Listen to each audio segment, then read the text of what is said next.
the Joint Commission has tremendous influence on the way that health care is delivered in the United States, not just in hospitals, but in outpatient clinics and programs and healthcare organizations. They are the main accreditation organization of healthcare organizations in the United States.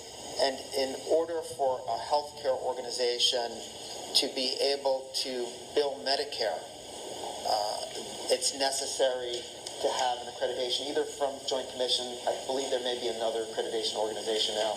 And so the Joint Commission, as we've discussed, adopted the pain as the fifth vital, became a major player in the pain as the fifth vital sign campaign.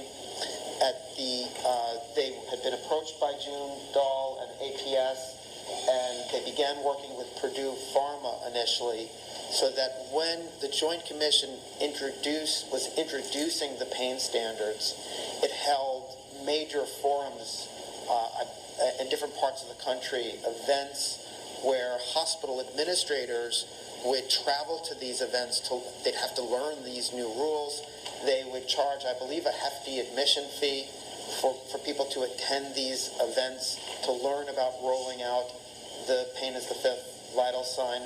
And my understanding from the 2003 GAO report on OxyContin and Purdue was that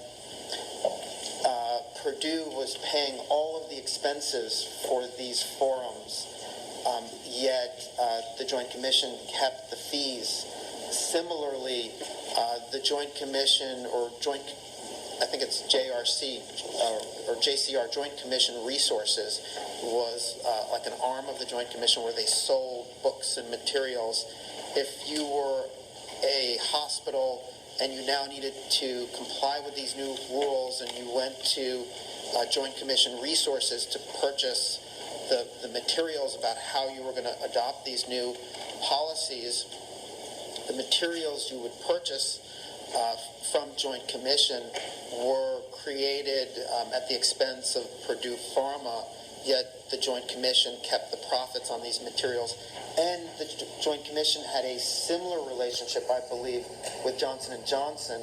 Similarly, the Joint Commission Resources developed materials that it sold or disseminated that were sponsored by Johnson & Johnson. Well, to that point,